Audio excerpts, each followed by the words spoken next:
আর্জেন্টিনার হলুদ কার্ড হুট করেই যেন বদলে গেল সুইজারল্যান্ডের লাল কার্ডে। মাঠে থাকা রেফারি প্যারাদেসকে হলুদ কার্ড দেখালো, ভিআরে থাকা রেফারির হস্তক্ষেপেই যেন পাল্টে গেল সব হিসেব নিকেশ।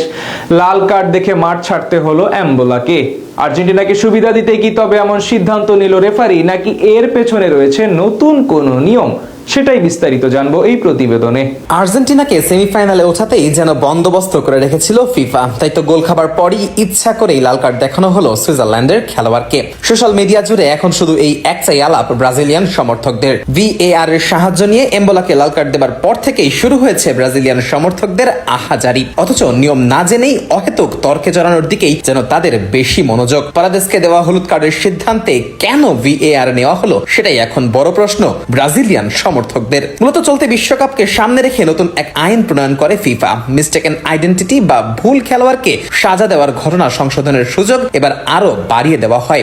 আগে এমন পরিস্থিতিতে ভিএআর এর হস্তক্ষেপের সুযোগ সীমিত থাকলেও নতুন নিয়মে যদি দেখা যায় যে রেফারি ভুল খেলোয়াড়কে হলুদ বা লাল কার্ড দেখিয়েছেন, তাহলে ভিডিও রিভিউর মাধ্যমে সেই সিদ্ধান্ত পরিবর্তন করা যাবে। আর ঠিক এই নিয়মের প্রয়োগেই ইতিহাসের অংশ হয়ে গেলেন ব্রিল এমবোলা। ঘটনাটি ঘটে ম্যাচের দ্বিতীয়ার্ধে। প্রথমার্ধে এক গোল খাওয়া সুইজারল্যান্ড তখন কেবলমাত্র ম্যাচে ফিরেছে। আর্জেন্টিনার রক্ষণ দুর্গে আক্রমণও করছিল বেশ আত্মবিশ্বাস নিয়ে। এমন সময় এমবোলা বল নিয়ে এগোতে গিয়ে পারাদেসের পায়ের সাথে ধাক্কা খেয়ে মাটিতে লুটিয়ে পড়েন। প্রথম দেখায় রেফারির কাছে সেটি ফাউল বলেই মনে হয় এবং তিনি পারাদেসকে হলুদ কার্ড দেখান। কিন্তু ভিএআর রিপ্লেতে ধরা পড়ে ভিন্ন চিত্র।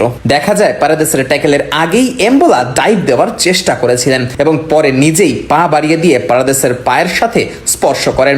অর্থাৎ ফাউল আদায়ের জন্য তিনি ইচ্ছাকৃতভাবে অভিনয় করেছিলেন। এরপরই রেফারি নিজের সিদ্ধান্ত বদলে দেন। পারাদেসের হলুদ কার্ড তুলে নেওয়া হয় এবং সিমুলেশনের দায়ে এমবোলাকে দেখানো হয় হলুদ কার্ড। দুর্ভাগ্যবশত সেটি আবার ছিল ম্যাচে এমবোলার দ্বিতীয় হলুদ কার্ড। ম্যাচের প্রথমার্ধের একেবারে শেষ দিকে এই পারাদেসের বিপক্ষেই কড়া ট্যাকেল করে প্রথম হলুদ কার্ড দেখেছিলেন এমবোলা। ফলে নিয়ম অনুযায়ী লাল কার্ড দেখে মাঠ ছাড়তে বাধ্য হন সুইস এই ফরওয়ার্ড। সিদ্ধান্ত ঘোষণার পর বিস্ময়ে হতবাক হয়ে যান এমবোলা। মাঠ ছাড়ার সময় তাকে চোখের পানি মুছতেও দেখা যায়। অন্যদিকে তার সতীর্থরা রেফারির সঙ্গে দীর্ঘক্ষণ তর্কে জড়িয়ে পড়েন। তবে মজার বিষয় হলো, যদি প্রথম মুহূর্তে পারাদেসকে হলুদ কার্ড না দেখানো হতো, তাহলে ভিএআর এর পক্ষে এমবোলার ডাইভ নিয়ে হস্তক্ষেপ করার সুযোগই থাকতো না। কারণ নতুন নিয়মের আওতায় ভুল খেলোয়াড়কে কার্ড দেখানোর ঘটনা সংশোধনের ক্ষেত্রে ভিএআর দেখার সুযোগ হয়। অর্থাৎ পারাদেসকে কার্ড দেখানোই শেষ পর্যন্ত এমবোলার জন্য কাল হয়ে দাঁড়ায়। 2026 বিশ্বকাপে নতুন নিয়মের কারণে প্রথমবারের মতো কোনো খেলোয়াড় এবার লাল কার্ড দেখলেন। এর আগে অবশ্য গ্রুপ পর্বে যুক্তরাষ্ট্রের ডিফেন্ডার টিম রিম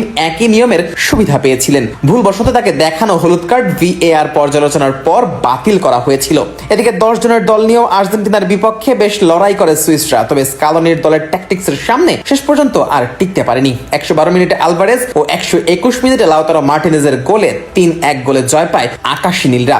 এর আগে ম্যাচের 10 মিনিটে গোলের দেখা পেয়েছিল অ্যালেক্সিস ম্যাকঅ্যালিস্টার এবং 67 মিনিটে সেই গোল শোধ দিয়েছিল সুইজারল্যান্ডের এন্দোয়ে।